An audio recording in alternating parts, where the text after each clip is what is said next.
Okay, then the wound strength is usually only 70% of the strength of normal skin. Why? What are the reasons for that? Actually, collagen synthesis is more than degradation during the first 2 months. Also, structural modifications of the collagen, that's to say, cross-linking and increased fiber size.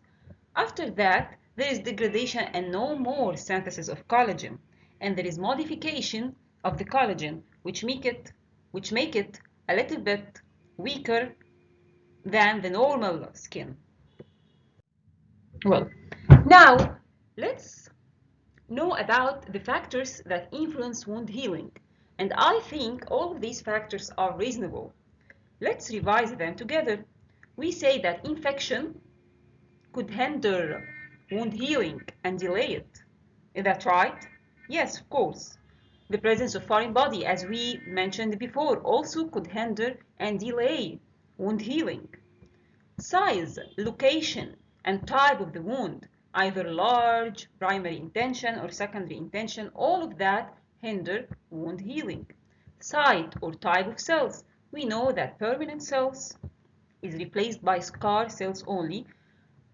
Hepatocytes take more time for healing than epidermis, for example, and so on. Some types take more time, some types of cells take more time than the others in order to form complete healing.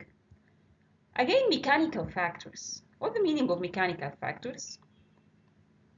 If you don't suture your wound, if there is a mechanical factor that the wound is on a joint, movable joint, and you couldn't immobilize you couldn't immobilize it, so lack of immobilization will hinder the fast wound healing because there will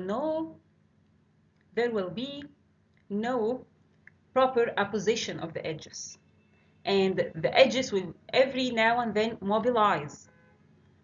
This hinder the influence wound. This hinder and influence the wound healing. Others like circulatory status. We know that blood supply is very important for providing nutrition, providing oxygen, providing proteins, enzymes, and so on. So if the patient is hypotensive or has something like ischemic disorder that hinder proper blood supply to the tissue, this eventually lead to delay in wound healing. Nutrition. Healing need proteins, need carbohydrates for the enzymatic activity, need vitamins like vitamin C and the zinc as trace element. All of that is important for the enzymatic activity required in wound healing and for phagocytosis, for proper proliferation and migration and so on, proper angiogenesis. So lack of nutrition or poor nutrition will eventually lead to delay in wound healing. Metabolic disorders. Metabolic disorders. We know that metabolic disorders means that there is improper dealing of the body with different constituents like glycogen, like fat, like so ever. So if the body is unable to digest glycogen, for example, or to use glycogen as a source of energy, for example, like in glycogen storage disease. So guess from where the body could gather or could obtain his energy? Of course he couldn't. Of course the body cannot do this as long as there is no enzymes present to metabolize the glycogen, metabolize the fat, and the lack of these enzymes is usually present in metabolic disorder. Age. Old age, of course, hinder wound healing than young age because there is much changes with aging, like changes in the circulatory status, changing in the nutrition, more liability for infection, and mechanical factors here also could play a role. Hormones. Do you remember the steroids? Yes, steroids. We said that steroids prevent collagen deposition, has anti-inflammatory effect, Their administration results in poor wound strength. They inhibit transforming growth factor beta production and diminish fibrosis. However, sometimes we need steroids in order to decrease the fibrosis as a result of healing. Like in corneal infection of the eye, glucocorticoids sometimes prescribed to reduce the likelihood of opacity that may result from collagen deposition. Well,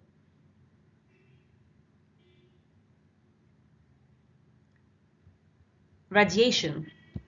Yes, radiation can affect blood vessels, cause hyalinization and loss of blood vessels, cause ischemic necrosis. So this will render also wound healing. Well, these are more details about the factors that influence wound healing. They are classified into systemic factors, as we mentioned, circulatory status, metabolic disorder.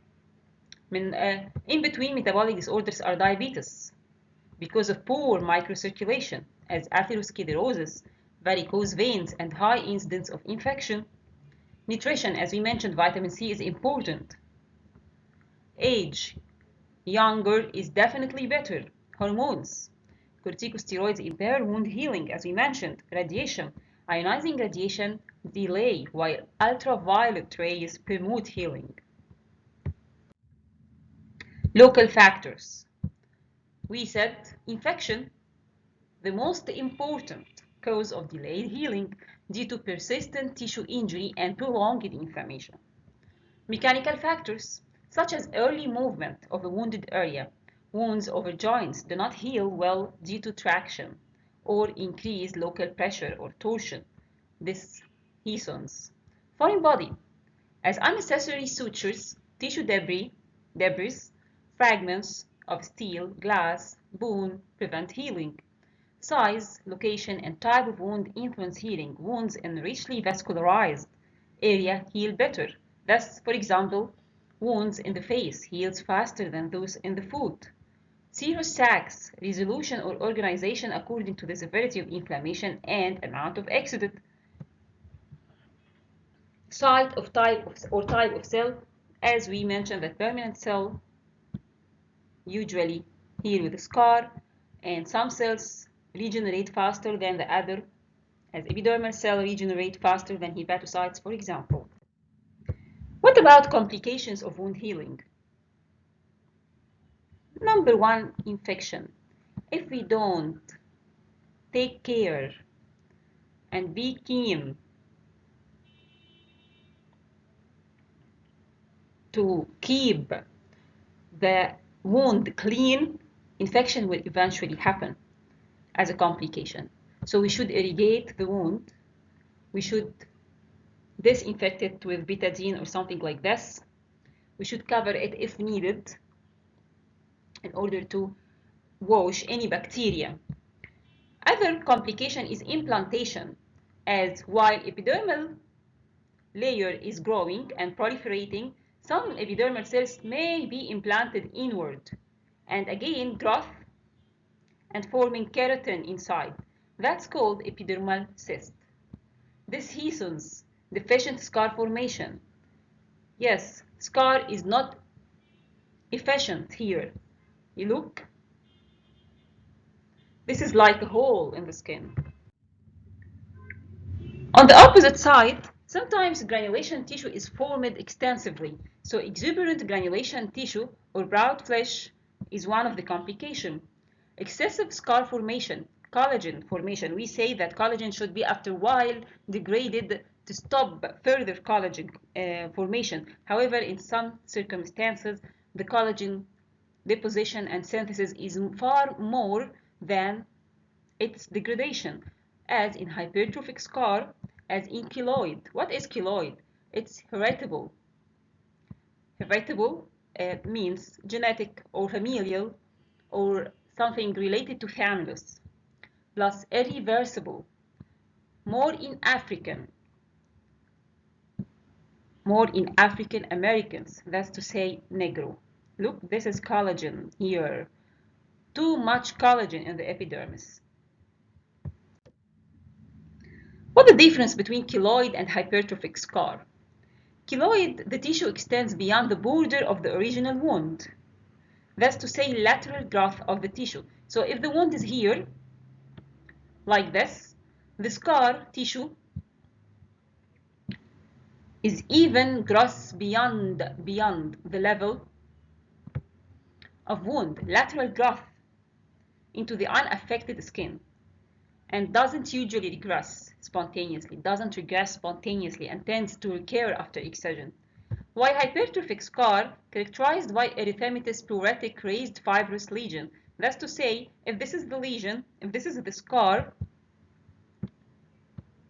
again the scar formation is formed but along the original one or along the original line of injury to form an elevated fibrous tissue, however, respecting the boundaries of injury. So don't expand beyond the boundaries of the initial injury. May undergo partial spontaneous resolution. Hypertrophic scars are common after thermal injuries and other injuries that involve deep dermis. Look, this is keloid, and actually due to heritable tendency, and this is hypertrophic scar, confined to the line of injury. What else? Contractures or cicatrization. We said before that if scarring is above joint, then it will lead to contraction and disability of joint movement. So severe deformity could eventually happen due to excessive contraction of scar tissue. Last of all, malignant change. It's rare, but it occurs, as in margarine ulcer.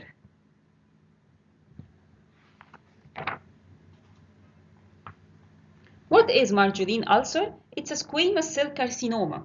Margarine ulcer is a squamous cell carcinoma at the site of previous scar formation of the skin.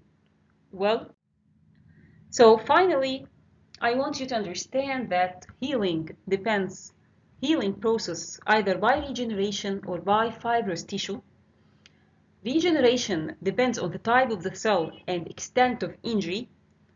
Fibrous tissue occur usually with permanent cells, and if the extracellular matrix or basement membrane injured in case of excessive tissue loss. The first step of fibrous tissue deposition is granulation tissue formation by new angiogenesis and fibroblast proliferation. Then fibroblasts deposit by time collagen that get more strength, and the fibroblasts disappear, new vessels disappear, eventually the lesion transformed into fibrous tissue with collagen deposition. Some factors can accelerate healing process, some others can delay this process. Again, there are many complications and we discussed all of that, so thank you very much for your attention.